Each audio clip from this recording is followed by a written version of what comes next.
Welcome everybody to the second of our 2023 speaker series. If you weren't with us last week, again, our speaker series this year is themed around looking at the creative arts of all the unique people groups here at the Portage in 1832. A lot of different people from all different backgrounds who were endeavoring to live their lives here at the Portage in the year the house next door was built. And it's a time of a lot of turmoil, tension, but if you look past that, you see that all these people groups are bringing along with them all their unique, creative, artistic expressions. So last week we looked at the Ho-Chunk cultural arts, which have been seen and witnessed here at the Portage going way back in Wisconsin history. Tonight we're looking at African American cultural arts here at the Portage of song and storytelling.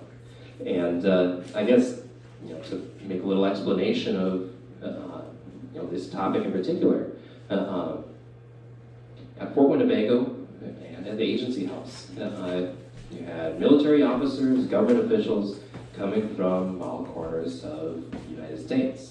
And many of those brought with them servants, sometimes slaves, to live with them here at the Portage.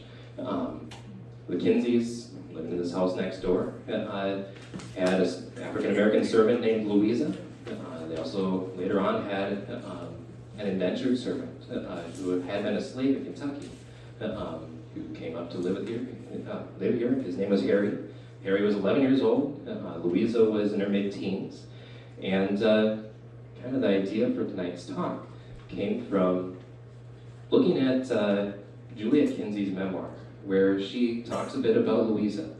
And she mentions that there was this African-American community here at the Portage, and Louisa would go off and visit with a person she named as Uncle Ephraim, who was either a slave or a servant of one of the other officers of the fort. And she would come back with what Juliet called outlandish stories, but stories that, read between the lines, are stories that are embedded in African-American storytelling culture. So tonight we're going to be looking at some creative arts of the Portage, which I guess probably a lot of us haven't thought about before, and we're really excited to be hearing from Dr. Alphonso Simpson, who is the chair of African American Studies at UW-Oshkosh. So I think I'm going to turn it over to you. Thanks for coming.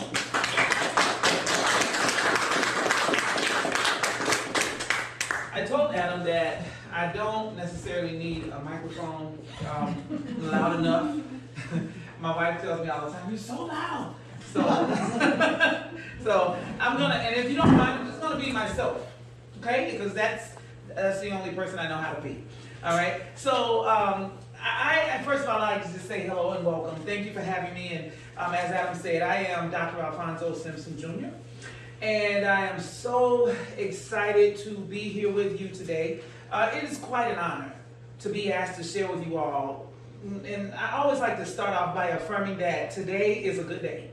Today is a great day. I'd like to add that this month is a good month. 2023 has been a decent year so far, and I can't and won't complain. Nobody ever does anything about it. Anyway, so on the occasion of this exciting event this evening, here at the historic Indian Agency House, I bring greetings of solidarity and continuing struggle to you all, from everyone throughout the world, especially from all oppressed, struggling, and freedom-seeking people in the world. And I would like to reaffirm my uncompromising commitment to the liberation of uplifted African-centered people everywhere, and to a shared human good and the well-being of the world and all in it. In fact, as a scholar of African American or Africana studies, I find it fitting on any platform that I take to honor our ancestors, right? You see, in honoring our ancestors, we honor the best in ourselves. They are the ones whose lives are our lessons, whose statures are our standards, and whose good deeds it is our duty to remember and honor by emulation. It was Malcolm X and Fannie Lou Hamer who taught us the morality of remembrance. It was Malcolm who said that of all of our studies, history is best prepared to reward our research, for it is a mirror of who we are and what we can become. And Fannie Lou Hamer taught us that there are two things we should always care about. Never forget where we've come from, and to always praise the bridges that carried us over. It was also Harriet Tubman, Nat Turner, and Gabriel Prosser, freedom fighters, who through their life lessons taught us in the Holocaust of enslavement, they taught us adaptive vitality, durability, and a profound and enduring commitment to freedom unsurpassed in human history. Now, I would also like to honor the ancient Egyptians, our ancestors, the great people who taught us that we aren't just any history, we are history. And therefore, every day is a donation to eternity, and even 1 hour is a contribution to the future. So thank you for sharing this time with me today. Now, the struggle for good in this world is a long and difficult and demanding one, and therefore we should mask no difficulties, tell no lies, and claim no easy victory, as our ancient ancestors in Europe taught us that we should do things with joy. For surely we as humans have been divinely chosen to bring good into the world, and this concept, in my opinion, is the fundamental mission and meaning of human life. I mean, after all, we are here, each of us, to do good in the world, to speak truth and to do justice while caring for the poor and the vulnerable, as well as having a rightful relationship with the environment, constantly struggling against evil, oppression, and injustice, and always standing up to pursue good, right? So, a little bit about me. Now, we're here to talk about music and storytelling in the African American community, but before we get into that, I think it is important that you need to know who this loudmouth man is standing in front of you. So, I am the Director of African American Studies at UW-O and an Associate Professor in Sociology. I started as an assistant professor at Western Illinois University in 2000, right out of graduate school. I served as the department chair of African American Studies and the department chair of Liberal Arts and Sciences until the spring of 2019, and this is when I took the position at UW-O. I uprooted the family and moved to Oshkosh.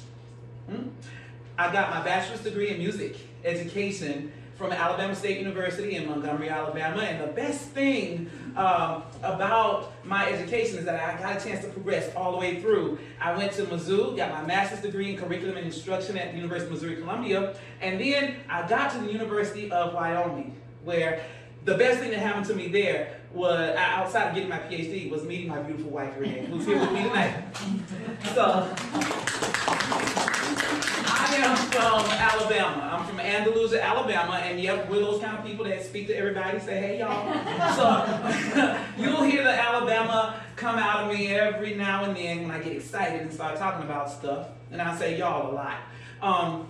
But I'm from this little southern town called Andalusia, Alabama. Some of you probably have heard of it. There's no place I go where people say, I don't know about Andalusia. But it's just a little spit in the road, to be honest with you. It's about, besides Portage, no, it's probably a little bigger than Portage. It's about half of Oshkosh. But we're the home of the world champion domino tournament. So if you play dominoes, that's where they have the world champion domino tournament. And if you go to any of the beaches, you'll slide right through Andalusia, as you can see right there. Now, my spiritual beliefs are very important to me, and I make no apologies for them. I love the Word of God, and I am on the leadership team at Breakthrough Covenant Church in Appleton, Wisconsin, where I serve as the worship leader. I also co-lead the marriage ministry there with my wife of 23 years. I am the founder and the director of the Divine Voices of the Valley Gospel Choir, which is a choir that functions both as a student organization and a class out of the Department of Music and African American Studies at UW-O. I'm also a clarinetist, believe it or not. I'm a clarinetist. I recently became a member of the Fox Valley Concert Band, which is a group of professional musicians. We get together once a week during the semester, just for the love of symphonic music, and that's what we do. Professionally, I serve as the current vice president of the National Council for Black Studies and the National Liaison to College Board. As a consultant, for the recently piloted AP African American Studies course. As I briefly mentioned earlier, my beautiful wife, Renee, I'd like for you to quickly meet my family. I take them everywhere I go. And so this is Renee, my wife, here and I. This is our oldest daughter, India. Our youngest daughter, Alexia, who is starting UW-O this fall. India went to UW Green Bay. And then, of course, we are these kind of people. Don't judge us. But my wife, this is Chewy. And I put Chewy on the slide because I know that if I didn't, my wife would say, you left Chewy out. So I had to put Chewy up there. And he's our little boy. He runs the house. As his name. So I digress. Now, let's get to the title slide here. This is what we're doing, okay? Hand in hand, music and storytelling in the African American community. And I like to say, you all know more about me than some people that I've been around since I've been in Oshkosh. Y'all know more about me. I told you a lot of stuff. Now, this is a really interesting topic to me because while conducting research, I ran upon some research that was conducted in 1970, and there was an interview on South Carolina's Sea Islands, and linguist John Rickford was told an unusual story by a middle-aged school teacher. She recounted how her great-grandparents had flown back to Africa after being whipped mercilessly on a plantation. Flown back. The story is found throughout the Caribbean and South America. Cuban runaway Esteban Monteo noted in his autobiography, he said the blacks did not just die to escape the bonds of slavery, they escaped by flying. They flew through the sky and returned to their own lands. The people could fly. The title story of Virginia Hamilton's prize-winning American Black folktale collection is a fantasy tale of the slaves who possessed the ancient magic words that enabled them to literally fly away to freedom. It's also a moving tale of those who did not have the opportunity to fly away, who remained slaves with only their imaginations to set them free as they told and retold this tale. See, the flying slave story provides great insight into the origins of slave culture. And it's a story constructed out of several unrelated cultural parts. Now, Central African ideas from the Bangoko people about sorcerers or crossing the impenetrable Atlantic Ocean called the Kalunga. Runaway slaves motifs and in America here. European Christian ideas about leaving earthly trouble by flying to heaven. And then, of course, West African, Indian, and American ideas about flights during dreams. You see, slave culture and slave institutions where music and storytelling intertwine in Black culture were like this story. They were a dynamic synthesis consisting of what historian John Bowles called borrowings and belongings, borrowings and blendings, themes of life and cultural conventions taken from many African cultures where the basic materials, they were the basic materials, but slaves married them to other cultural elements. So by the 1740s, after great numbers of blacks had been born in America, this was partially true. Now, it was not partially true, particularly true. This was particularly true. They would marry these things where there were the borrowings and the blendings. It was also true that the whole of any one cultural or institutional product was always greater than the sum of its parts. Now, when the flying slave story was told, it became larger, more imaginative, more dramatic, and more profound than it had been in any of its sources. It rose up as a grand myth, speaking to slaves on many levels. Another theme of life and cultural conventions taken from African culture is depicted here. One of the most famous drawings from plantation life shows marrying slaves jumping over the broomstick held by friends, as well-wishers cheered from the sidelines. Now, jumping the broom became a popular marriage ritual for increasing numbers of slaves and has been a ritual that is carried well over into the 21st century of African American culture as seen here. This custom also mixed different cultural elements. On one plantation, ex-slaves reported that they didn't have to ask the slave master for anything. They would just, per se, go to Aunt Sue, or, as Adam mentioned, Uncle Ephraim. They would just go to Aunt Sue, Uncle Ephraim, someone like that, and tell them that they wanted to get mated. That's the language they use, not married, but mated. So Aunt Sue was continuing the tradition of African female spiritual figures. She advised the couple in both Christian and black folk beliefs how marrying was sacred in the eyes of the Lord, and how it was bad luck to touch the broomstick while folks stepped high over the broom because they didn't want no spell cast on them. They also prayed for the Lord to bless the union at that time. Other couples reported that a specific verse or specific verses from the Bible were spoken, and stories or sermons were shared before jumping the broom. So brooms played a major role in Asante culture, and during marriages, a broom was even symbolically waved over the couple's heads to ward off evil spirits. It was also a symbol of sweeping away past wrongs and creating a new spiritual beginning for the couple. This was especially important because it protected them from interference from menacing outside forces. You see, enslaved Africans brought broom culture over during chattel slavery, and it transformed because of the specifics of our people's circumstances. So during slavery, vows exchanged between enslaved black people were illegal. They were illegal, and they did not constitute an official marriage. And for that reason, jumping the broom became a ritual intended to legitimize the marriage. Of course, marriage for our people is legitimate now, and we are free to incorporate any traditions we so choose. Yet, jumping the broom has survived because it is a way for our people to pay tribute to the past while looking forward to the future. As a matter of fact, when Renee and I got married in Denver, Colorado, after the sermon, and we turned and faced our family and friends, we jumped the broom. And what's interesting is they give, after you jump the broom is given to you by the husband's mother. It's carried by the husband's mother, and it's given to the family, and it's kept as an heirloom. So our children, our daughters, will have it.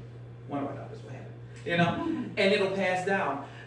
Because I do believe that we were the first in our family, between our families, to do it, right?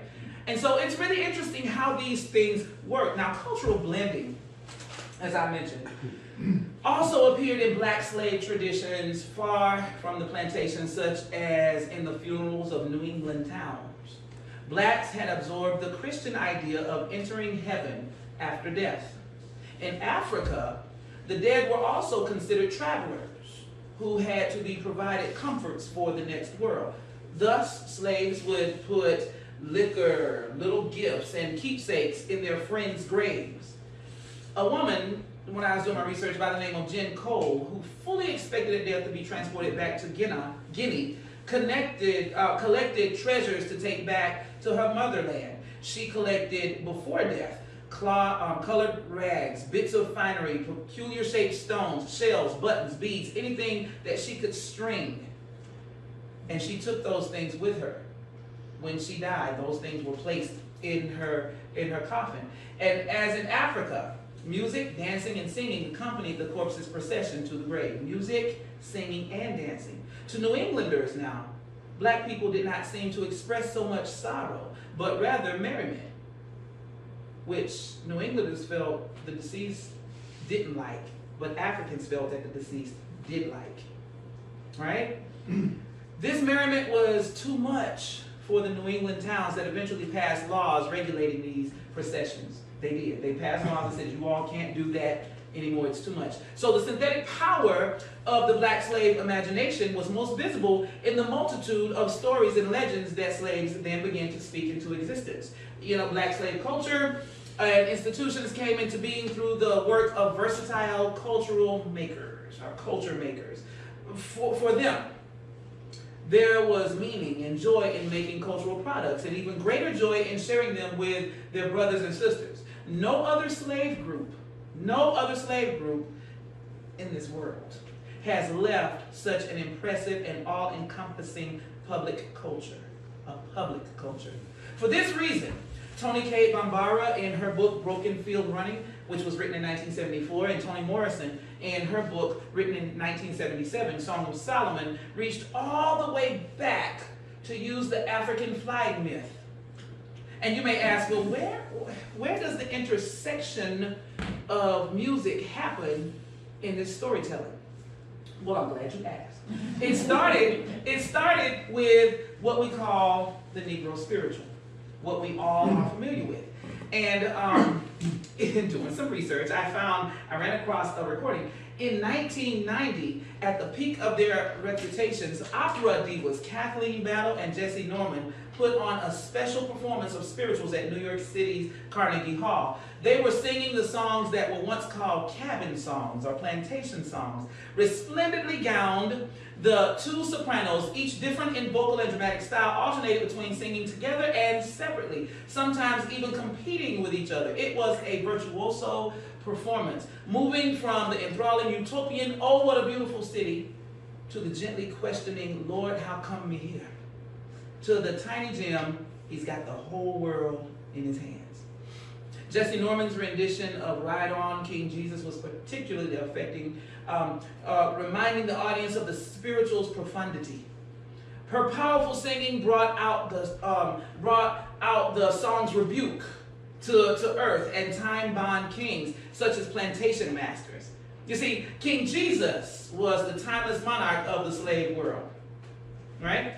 Battle and Norman were continuing in that presentation.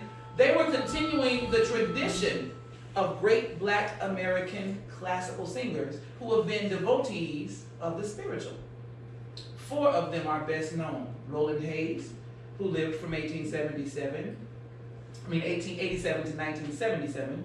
Paul Robeson, who lived from 1898 to 1976. Marian Anderson, who lived from 1902 to 1993. And Leontine Price, born in Selma, Alabama, 1929, who is still with us today, 96 years old. The loyalty of these artists to spirituals has kept these songs alive and appreciated as among the world's greatest music. These spirituals are also recreated and resung in churches, in gospel choirs today as solo performances over and over and over again. You know, and so, for example, my wife asked me, "Are you going to sing a song?" I was like, "No, I'm not going to sing."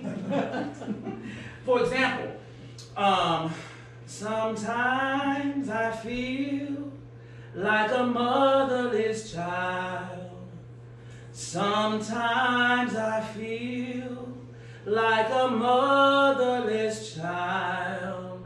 Sometimes I feel like a motherless child, a long way from home, a long way from home. And those lyrics were haunting. Those lyrics spoke to so many people, and they spoke to the slaves. Now, the concert hall, however, is a long way from the quarters and the fields of the southern plantations where these spirituals originated. When sung among slaves, these songs were communal. They were a group property, if you will, led by skillful singers. Call and response is how they would sing these songs, and they would get together in these places way away from the plantation called hush harbors or brush harbors, if you will. And they would, this is where we get the song when they would tell other slaves that we're going to get together and sing in this tradition. They would sing, "Steal away, steal away, steal away to Jesus. Steal away home. I ain't got time to stay here." And so they would hear that and they would know, okay, this is a coded message. They know that we're going to get together and we're going to sing tonight. Meeting tonight, meeting tonight, meeting at the old campground. And you'll hear this, and I'll talk about what the campground meant in just a minute. But as they would sing these songs, they would get together and they would talk about the horrible wrongs that had been done to them. They would get together and this would just give them the encouragement to make it through another day, another night, another week. And they would sing these songs that would encourage them, that said, I'm a soldier in the army of the Lord. I got my war clothes on in the army of the Lord. If I die, let me die in the army of the Lord. These are the types of things that they would sing. And these songs would go round and round and round and round, and they would sing them, you know. And it's interesting how these songs were embedded in African culture, and they began to just seep right on over into African American culture, and these same songs are sung today. It is so interesting how they have survived. So these techniques often used in which the leader would carry the song, invoking answers from the group. This was a form of congregational singing. Harmonies, both simple and intricate, embellish the lyrics. At their most basic, spirituals were narratives. Told you what time I intersection.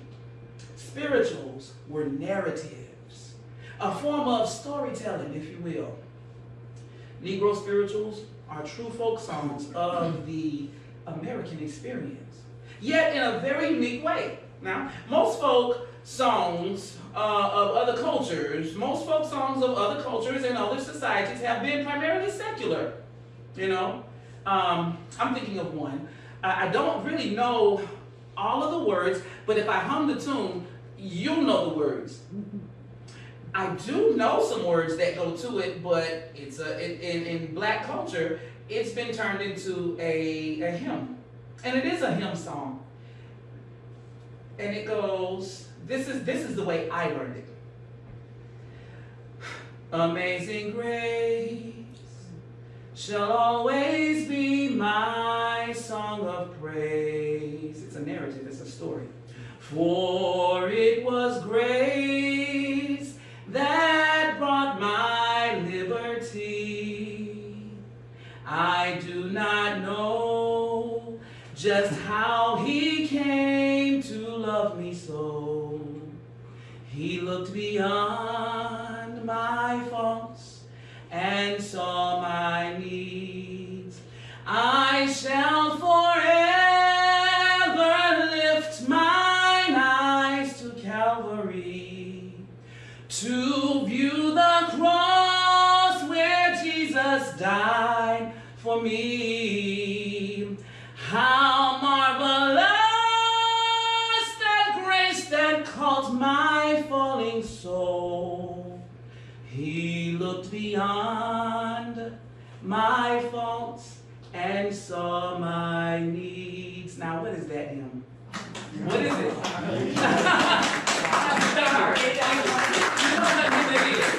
I think it starts, what song it starts? Oh, Danny boy. Oh, yeah. Yeah. So, and that was a song in another culture that was secular. But what we find that in African culture, in black culture, most of these songs, such as the spirituals, are sacred and they are religious and they have a narrative. They tell stories.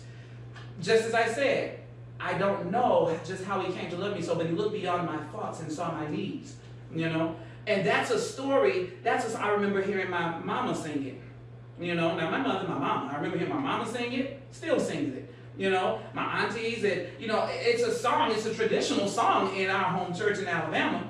Now, the songs were carried far and wide by word of mouth. These spirituals cannot be attributed to individual authors. They can't be. But to the musical and spiritual genius of African American people.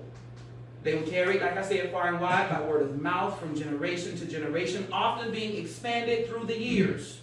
This method of preserving songs and stories is called the oral tradition.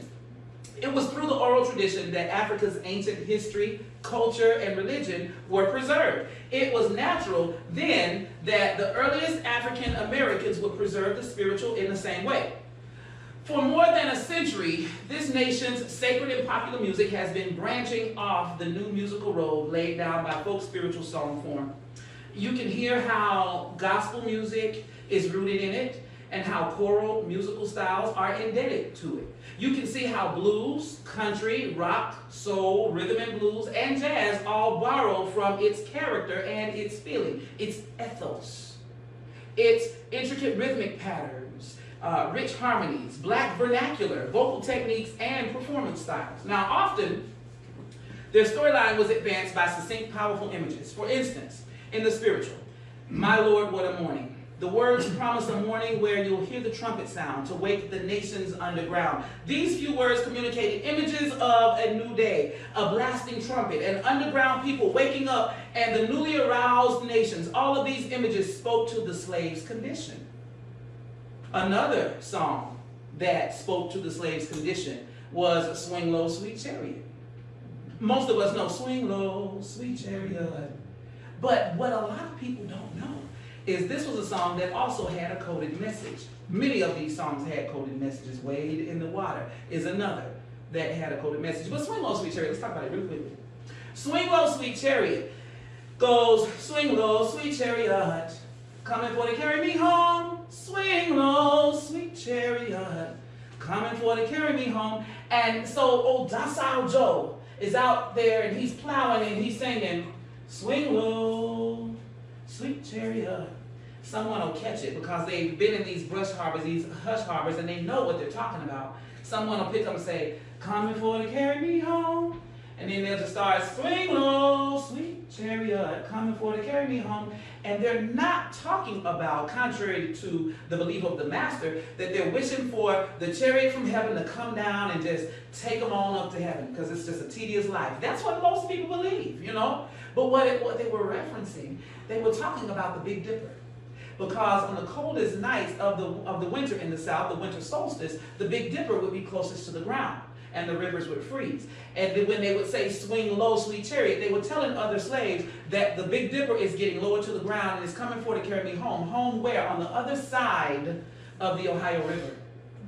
Because in Cincinnati is where they could stand a chance to be free or get closer to freedom if they could get from Kentucky to Ohio. And so when they would sing that, verse 2 says, "I looked over Jordan and what did I see? Coming for to carry me home. A band of angels coming after me. Coming for to carry me home." Slaves were smart enough to know that the waters that ran on the planet all were connected. And they knew that the river, Ohio River, as it flowed, it inhabited the same spirit as the Jordan River and all of the rivers of their ancestral homeland.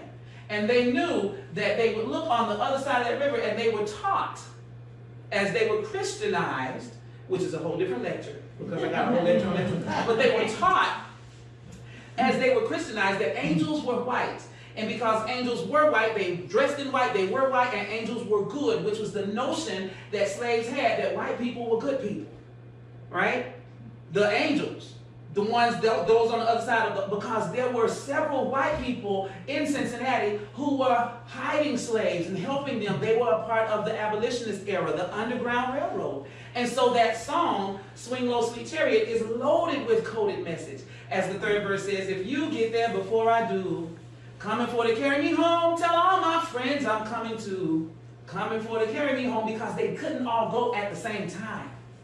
And so it was just a coded message. And we can get deeper into that a little bit later, but I have more to give you. So, because of the many meanings of the spirituals and the images that are found within the spirituals, they could be used as elaborate coded messages telling slaves to be alert, like I just shared with you, or hinting of a plantation event, such as the escape, or master's moods, or whippings, or births in the quarters. Harriet Tubman sang a spiritual alluding to her escape the night that she fled her Maryland plantation, as seen in this clip here.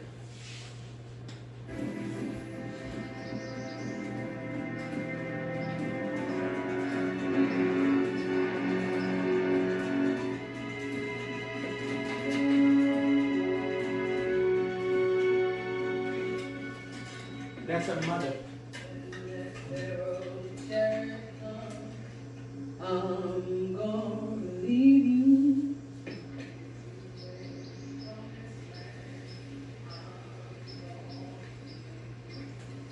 I'm sorry, I'm gonna leave you.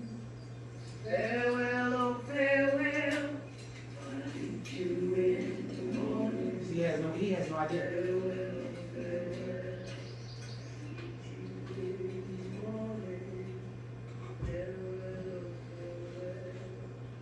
When that Pharaoh chariot comes, I'm gonna leave you. I'm bound for the promised land. I'm gonna leave you. I'm sorry, I'm gonna leave you. Farewell, oh farewell. But I'll meet you in the morning. Farewell, oh farewell. I'll meet you in the morning. Bound for the promised land, on the other side of Jordan, bound for the promised land. I'm sorry, I'm gonna leave you.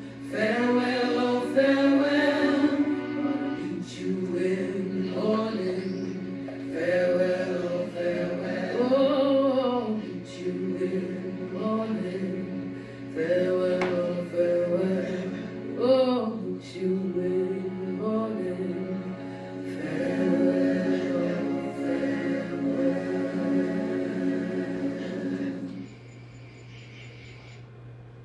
So, what we see here in this, how spirituals originated, has always been a matter of interest. Spirituals were probably being created in the 18th century, but the 19th century saw their greatest output. Like I said earlier, their authors are for the most part unknown folk poets and poetesses. In the spirit of storytelling, when an aged black slave woman was questioned about the origin of the spiritual, she said, well, Master Jesus, when he walked the earth, he felt tired. And he stood resting on Jacob's well, and he make up the spirituals for his people. This does not explain spirituals' origins, but it does reveal that these songs and these stories and how these songs originated were vehicles for Christian idealism. Both the spiritual and the oral folklore of black people took the characters, events, and themes of Bible and made them into active, immediate extensions of the slave's world. This drawing near of the Bible's drama was a daring psychological enrichment of the slaves' lives. For example, in James Weldon Johnson's God's Trombones, the author wrote rather artfully of the creation, not only of the earth, but of man. James Weldon Johnson wrote this piece in 1927 and employed the very artful mode of the performed African-American sermon. Since its creation, pun unintended, it has been performed on numerous occasions and in multiple venues in black communities.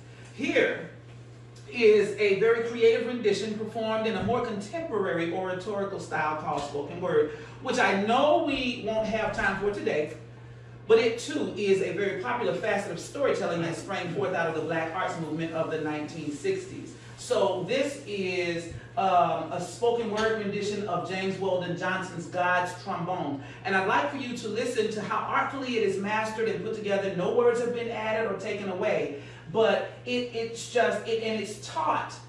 It's not just performed, it's taught in a way of the African-American sermon, and it is storytelling. This is a very interesting take on the creation of the earth and the creation of man.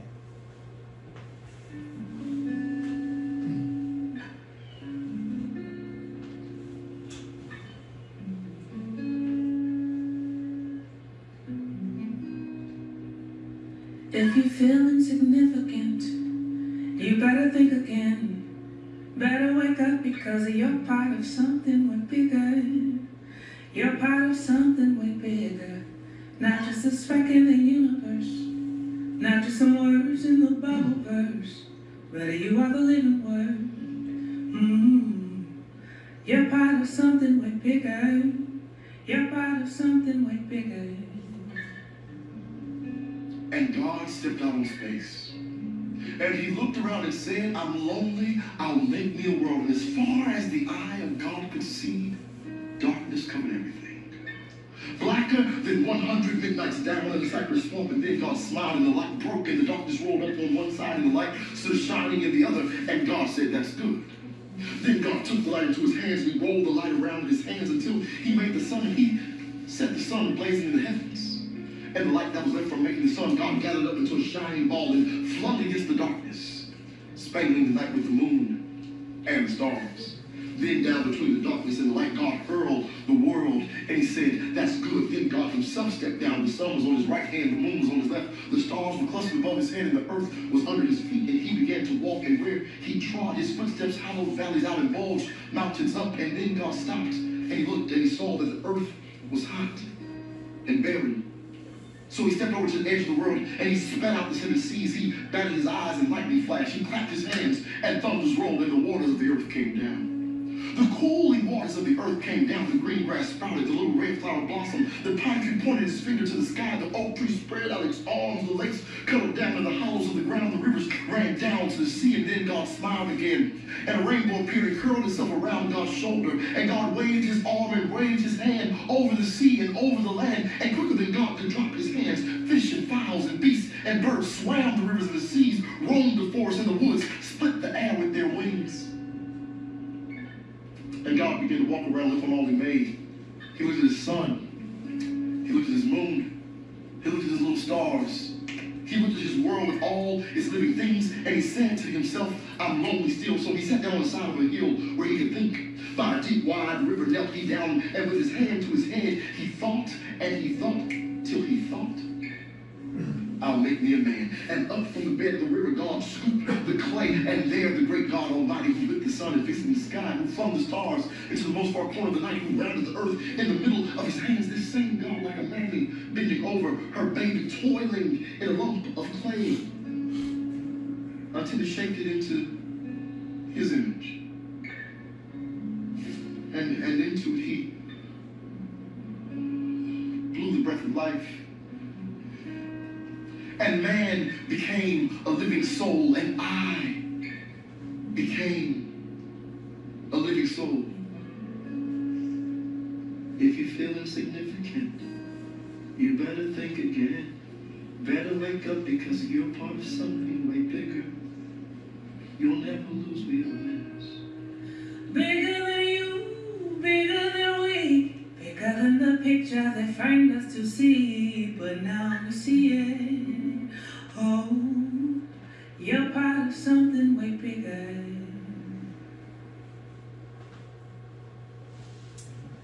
So, the overarching message in most spirituals was that black people were not alone. Jesus, John the Baptist, Moses, Hagar, Hannah, Elijah, and Gabriel were there too. The spirituals reminded black folk that they had a long history, springing from the days of ancient Israel when life was over. The spiritual, oh, when I get to heaven, promised a starry crown, a seat side the Holy Lamb. And in a reference to slavery's hard work, me and my God won't do as we please. Much of this Christian content came originally from the 18th century's Great Awakening, a period of intense religious fervor, primarily among Europeans, that was extended to include slaves for the purposes of making them more subservient. Now we know that white evangelicalism did not make slaves more subservient. It encouraged them and made them more resistant and resilient for the road ahead. The early generations of enslaved Africans lived with an intense desire to return home. In a few cases, their dreams became reality, such as in Guilford County, North Carolina, where the song Deep River originated. Deep River. Quakers were there. They would buy slaves with the intention of getting them back to Africa. The Quakers did. Paul Cuffey was a wealthy and courageous African-American Quaker. He was a sea captain and a businessman who made several trips in the early 19th century, carrying many of these fortunate men and women back home to Africa. Undoubtedly, their desire for Africa was bound up in the image of the campground. In this song, the image was often synonymous with the promised land, a temporal place where they could rest from their physical labors, a place of earthly freedom. Most oftentimes, the campground referenced and referred to heaven, an eternal place where endless rest in the presence of the Lord was possible. The song, Deep River, My home is over Jordan. In the spiritual, you'll continue to hear references to Jordan, the Jordan River. Deep river, Lord, I'm going to cross over into campground. And campground referenced heaven, an eternal place where endless rest and the presence of the Lord was possible. In fact, in some of the earliest versions of the song, 3 final lines added, speaking of the time when believers will finally have arrived in heaven. They said, we would walk into heaven and take my seat and cast my crown at Jesus' feet. Oh, deep river, Lord, I want to cross over into campground. Deep river, like most other spirituals, contains multiple levels of meaning. And in this case, besides its sacred aspect, its text also gives a political significance, as well as do the very familiar songs, Steal Away, Didn't My Lord Deliver Daniel, Swing Low, Sweet Chariot, specifically Swing Low, Sweet Chariot, as I shared with you before. But those songs are but one, just a few of many color-coded songs, many coded messages in the Underground Railroad. And it was often sung to help, these songs were often sung to help map out a route to freedom, possibly indicating that escape would involve crossing a river in order to avoid the tracking of patrols or dogs. The song, Wade in the Water, that's what they were singing. Wade in the water, wade in the water, children, wade in the water. God's gonna trouble the water. What they meant was wade in the water, because what would happen is once they got in, speaking and referencing the pool at Bethesda, when the Lord would touch, the angel would touch the water and it would trouble the water. And they were saying if they would wade in the water, God would trouble the water and it would cleanse them of their sin. And the hound dogs could not get them and couldn't catch them and couldn't smell them and sniff them out when they got out on the other side, because the water had been troubled. And so that's what they were encouraged to do, was to wade in the water. And so we sing these songs in our elementary school classrooms and middle school classrooms and in our choral festivals and don't really know of what we're singing. Again, this is the only group of people whose culture is made public. It's interesting how this works. The Negro spirituals, also referred to as slave songs, plantation songs, jubilee songs, due to their origin and their tone over victory, over adversity, were birthed in a fiery, painful time for African Americans. It was a time of bitter enslavement in a land thousands of miles from their home. And yet, those songs are so much more than deep, beautiful outpourings of despair. They are songs of jubilee, songs of celebration, because the enslaved, in the midst of their despair, found fortitude. They found hope and faith in God. They are songs and stories of survival that answered for early black Christians the Israelites' question in Psalm 137. How can we sing the songs of Zion in a strange land? In the midst of a strange land, hearts aching with homesickness and bodies aching with fatigue and physical punishment, the African American believers sang their faith and in the process found the strength to survive. The songs are called spirituals, I keep telling you that, because the authors based the lyrics primarily on biblical stories and concepts and believed the Spirit of God to be the source. The song, Every Time I Feel the Spirit, is a prime example of the origin of the spirituals, when the authors felt inspired and moved by the Spirit of God. Whenever they felt inspired or moved by the Spirit of God, as the song says, they would pray, they would sing, they composed. Negro spirituals are true folk songs of the American experience, yet in a very unique way. Most folk songs, like I said, they have been secular. But what we find is that these songs are interwoven into these patterns, and they're interwoven into stories. And so what we find is for more than a century, this nation's sacred and popular music has been branching off the new musical road laid down by the folk spiritual form. So this music has given us a lasting gift, a lasting gift to the Christian church, a lasting gift to the whole human family. Drawn from the Bible, hymns, African styles of singing, and their creations, their aspirations, their experiences and circumstances, the spirituals spoke of this world and of the next world. They addressed a passionate longing for freedom, and justice. And they also embraced identity and the virtues of Christianity, which are patience, love, freedom, faith, and hope. Now, institutions of slavery and racism attempted to silence generations of African Americans. Thus, oral history became a means of maintaining identity. Oral history became a means of maintaining identity, surviving and resisting oppression and exploitation, as well as a tool for achieving freedom. So oral histories, blueprinted by the West African griot, showcase personal stories and reflections and offer Black people a platform from which to define experiences and viewpoints apart from racist constructions. So from the inspirational thoughts of visionary scholars and revolutionaries, all the way to the narratives of artists and everyday individuals, each history has adapted and added a chapter to a living document of struggle through powerful statements of identity. Viewed collectively, oral histories and recorded interviews demonstrate the rich diversity of African American experiences, as seen here on this trailer from the African American History, Heritage, and Culture Society. This particular film is called The Tale of the Lion, wherein some of the oldest living African American people found in Frederick County, Maryland, discuss life during segregation and the Black experience in Frederick County, Maryland, life's lessons and human resilience. Let's look at this. It's just a trailer.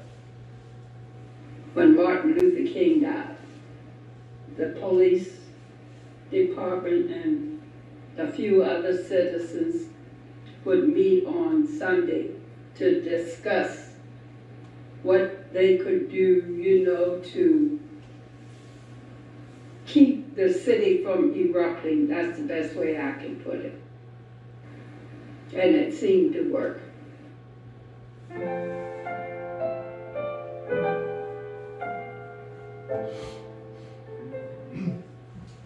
You had to go to the movies, you had to go upstairs.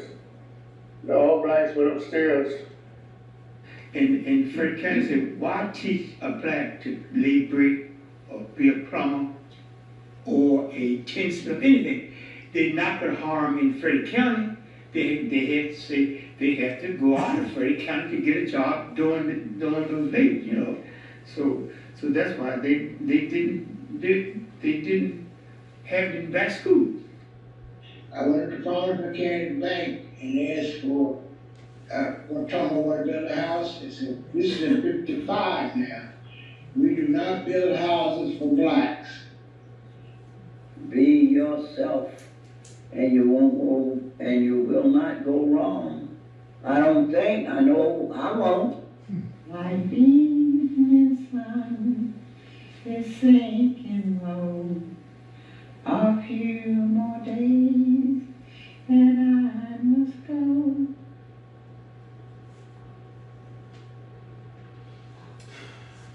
It's really interesting here.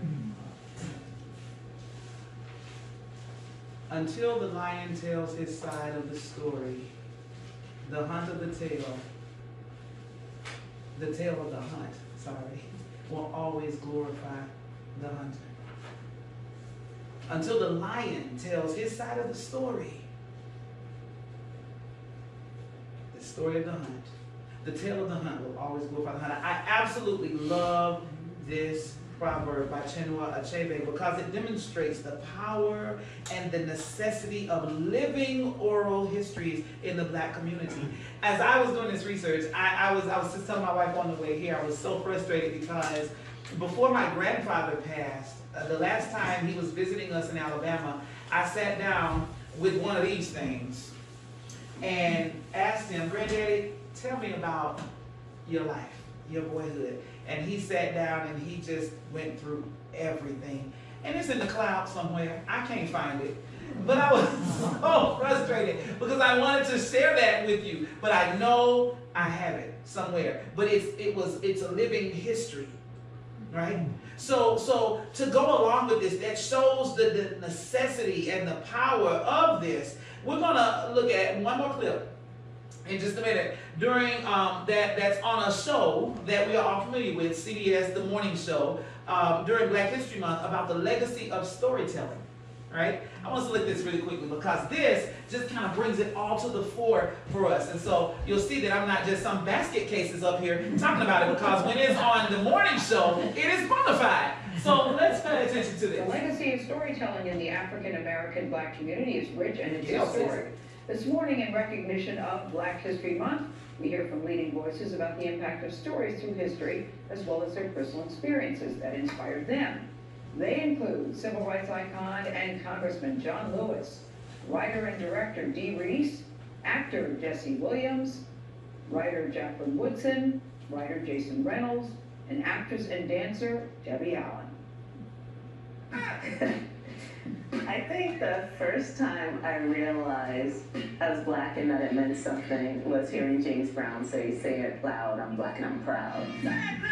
And it was like, wow, yeah, we can't say this, I am proud. It was a moment of realizing that Black was beautiful.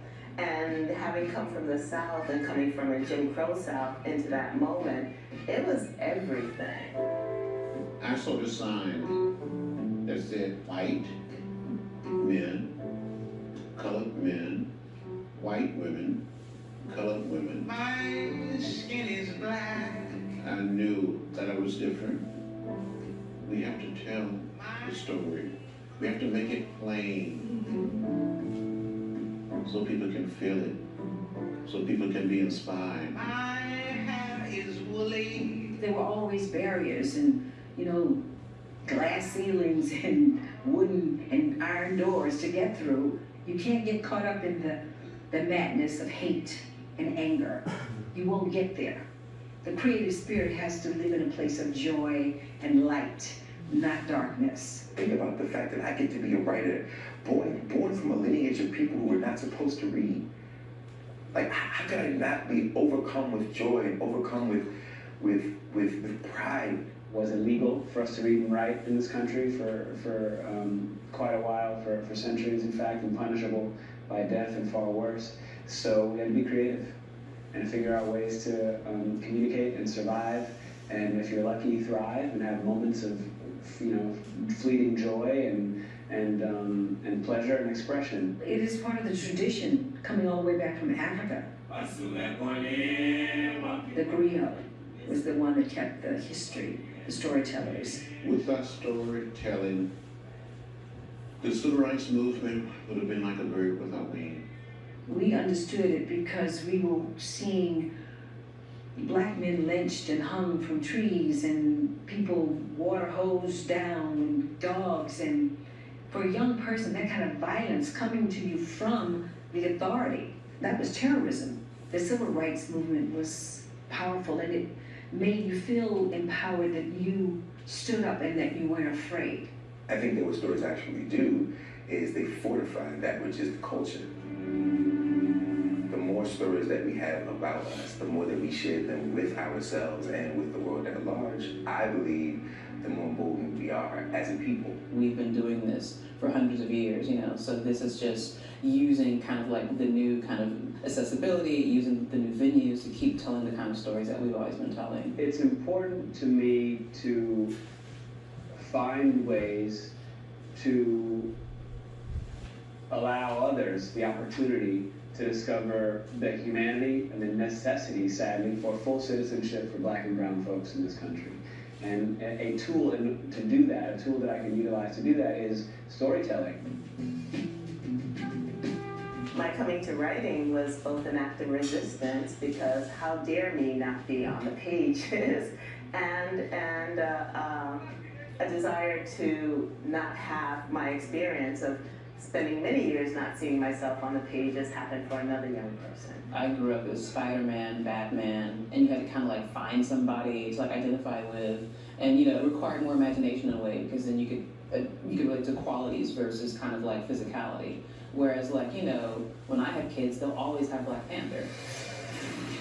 And I think that like that's a radical position. They'll always have a hero that looks like them. They don't have to reach. When I look back to that moment of saying I'm Black and I'm proud and thinking, oh, of course I am, you know, of course this is the truth. I've known I wanted to be a writer all my life, but it really informed what I was going to write and how I was going to write it without apology. I mean, I was going to write without apology about being unapologetically Black.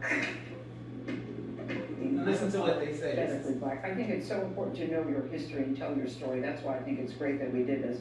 I wish Black History Month, though, was incorporated all year. Yes, I was just. It wasn't just 1 month, the shortest month, by the way, 28 days as opposed to 31. That it was incorporated through all of the year. That it just became a thing that was incorporated in daily lives and in conversation. Because the Black experience is fundamentally the American experience. Exactly right, Alex. That's right. That's why Roots was the story of an American family. Yes. And there was a systematic effort to smash stories, to deny people their roots, because without roots you have no connection, and you can be split up as families. And stories are the key to regaining identity. And that's why it's so important to see stories and see people that look like you, that represent you. That's why Black Panther is so huge.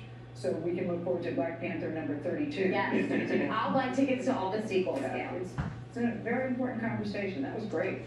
For more of this conversation, follow at CBS This Morning on Instagram, Twitter, and Facebook. You'll see CBS News correspondents sharing what Black history means to them, and you can give us your own stories using the hashtag #MyBlackHistory. Okay, so in my last 15 minutes, because I was given a time limit, so in my last 15 minutes, I want to share with you that the spoken word occupies a central and indispensable position in African American history and culture. As a vessel for remembrance, the oral tradition carried African narratives to a new continent and sustained them through bondage. As a political catalyst, speech defined the struggle for freedom and moved ordinary people to extraordinary acts of courage. And as an art form, the word has conveyed itself forcefully and dramatically by drawing on the rich African American musical heritage. So the artistic use of the spoken word in African American culture today draws on and reflects a rich literary and musical heritage, and the interaction among these genres, as in the past, has produced some of America's best known art forms. Just as Langston Hughes and writers of the Harlem Renaissance were inspired by the feelings of the blues and the African American spiritual, contemporary hip hop and slam poetry artists are inspired by poets like Langston Hughes and their use of metaphor, alliteration, rhythm, and wordplay. Similarly, the experimental and often radical statements of the Black arts movement developed a synergy with cutting-edge jazz, funk music that would expand the boundaries of African American cultural expression and thereby provide space for increasingly alternative political ideologies to be raised, discussed, and acknowledged. So the voices, these Black voices, testify to the power of African American oral traditions. And as professor of music and writer Robert Catalati so eloquently states about the African American oral tradition, he says, every pitch, every note, every tone is a testimony. These oral traditions serve not merely as pieces of history, rather they have provided a way of remembering, a way of enduring, a way of mourning, a way of celebrating, a way of protesting and subverting, and ultimately a way of overcoming and triumphing. So African American history encompasses an abundance of speakers with inspiring things to say and energetic and exciting ways to say them. The greatest of these speakers imbue their words with meaning by exploiting the musical potency of speech, as with African American preachers who tend to involve their congregations and their musicians alike in the closings of their sermons through the dialect of call and response, which is an African oral tradition. Some of the greatest religious speakers make their individual performances into communal ones that involve everyone, calling on the Spirit of the Lord and employing thoughts, words, phrases, and figurative language from the Negro spirituals. These words and music together become vehicles for feeling and inspire a sense of shared experience in listeners. Now, I have one last clip here, one last example to share that will highlight this type of inspirational call and response. This is Pastor H.B. Charles Jr. at the Shiloh Metropolitan Baptist Church in Jacksonville, Florida. And it's not my big lock on the door that makes me safe. It's not bars on the windows that make me safe. Do y'all hear me today? No. It's not a security guard at the front gate that makes me safe. It's not the alarm system that I have on the wall that makes me safe. It ain't whatever I got in the drawer next to the bed that makes me safe. No, I lay down and I go to sleep because I know who my God is. Hallelujah. And because I know who my God is, I can lay down and go to sleep singing to my soul. I got a feeling everything is gonna be all right. Oh, praise his name. I'm finished, church. My heart is full right now. I wish I could get it out of my mouth the way I feel it in my heart. But I just want to tell somebody something good got to come out of this, because God is real, because his grace is sufficient, because his love is everlasting, because his power is unlimited, because his wisdom is perfect, because his name is great, because his grace is sufficient, because his strength is perfected. I got a feeling something good has got to come out of this. I've seen the lightning flashing. You just gotta let me say it for myself today. I've heard the thunder roll. I've sat city breakers action, trying to conquer my soul. But I've heard the voice of Jesus telling me, fight on, preach on, pray on, serve on, lead on. He promised. I love that clip. I love that clip so much. It reminds me so much of home. But blurring the boundaries of the religious and the political, this very colorful speech also provides a forum of powerful ideas. Through mere words, statements like Dr. King's I Have a Dream, Sojourner Truth's Ain't I a Woman, and Booker T. Washington's Cast Down Your Buckets have changed the course of history. And so I'd like to, in closing, leave you with this thought, inspired by my close friend and colleague, Dr. Maulana Karenga, founder of the African American holiday, Kwanzaa. He says, the Black freedom struggle, by any honest measure, has been a critical formative factor in the reconception and transformation of American society since our first contact with the colonialists, enslavers, segregationists, racists, and others of the world's rogue gallery of oppression. And we remain obliged to finish the unfinished and ongoing fight for freedom, justice, equality, and other human goods.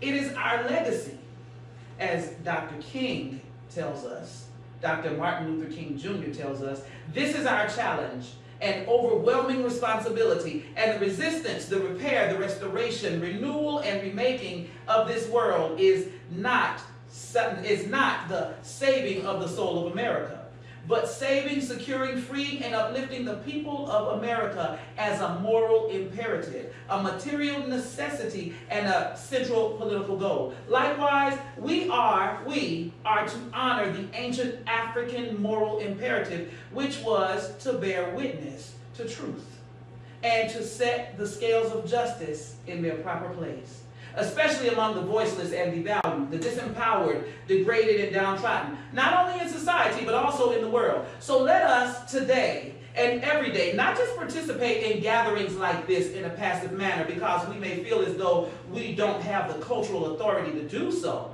Let us participate in these types of gatherings in an active manner by learning, by teaching, and transforming our communities branch by branch. Let us realize that this exposition of cultural relevance and knowledge is in fact a call to continue in wisdom, a call to continue in justice and kindness. It is an ancient teaching that it is by wisdom that the world was conceived and constructed. It is also an ancient teaching that wisdom is wealth and a great good. Wisdom and knowledge are always connected with and part of your obligation to do good in the world. The wise are known by their wisdom, right? But the great are known by their good deeds. So you can have knowledge, but if you don't use it in the service of human good and the well-being of the world, it's in vain. The ancient Yoruba texts say that doing justice is eternal. It is breath to the body, and it is the true balancing of the whole earth. Justice, just like breath, causes people to live. And so we need justice to live. Wrongdoing and injustice may gain wealth, but it has never brought anyone into a safe port. In the end, it is justice that endures, and it enables us to say that this is the legacy of our generations. What are we if we are not kind? As a people who all have this common ancestry of Africa, as a people, who are we if we are not kind? All of us. We are called to speak truth. It is incumbent upon us to do justice, and in all of this, to be kind and not do evil.